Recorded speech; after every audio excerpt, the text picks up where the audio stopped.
EMS volunteers at one small Westmoreland County agency are sounding the alarm over their sudden inability to answer calls. Volunteers with the Kecksburg Rescue Ambulance Service tells us the locks were changed to their ambulance shed. KDKA's Ricky Sayer joins us with what he's learned about the situation. Ricky. Erica, this is a lot of volunteers here in Kecksburg scratching their head. The former assistant chief told us there was no notice to any of their members that these locks would be changed, and that includes their chief. Here's what happens if you try to open the door. Kevin Hendrick said this is actively stopping their volunteers from responding to calls they are assigned to. He doesn't know for sure who changed the lock. He explained that officers recently voted to shut down the ambulance service, but he says that was not supposed to take effect until the end of the year. At that point, another nearby ambulance service would pick up their calls. I called Westmoreland County Dispatch. They told us they were unaware this ambulance service wasn't in service. Hendrick told us there hasn't been sufficient notice to the community. They would even be shutting down at the end of the year. He thinks they should be staying open. He's the one who discovered the locks had been changed today. It could be very detrimental to the community.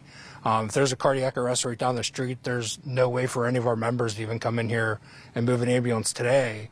And then, come January 1st, you're depending on services that are further away from these residents and that are going to take longer. And that's going to put a bigger toll on those services that have taken on tolls of other services that have closed in their service areas.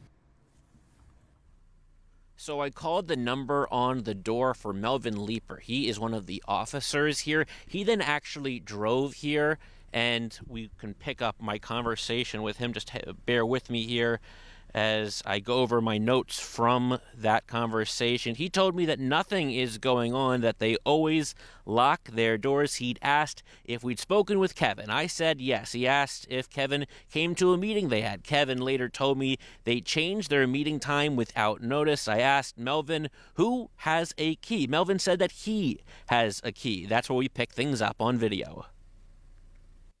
He's a disgruntled employee. So you want that on the news. So I don't agree with it. Does anyone else have a key? Does anyone else have a key? Do any of your other members have a key? They all have keys. They all have keys. He doesn't have a key.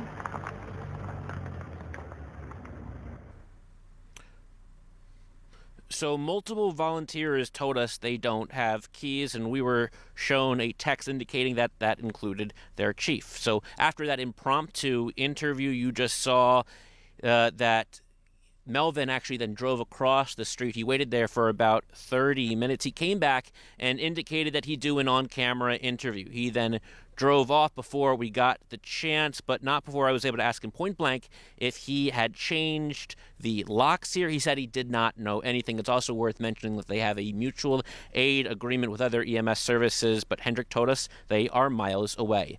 Live in Kecksburg, Ricky Sayer, KDKA-TV News.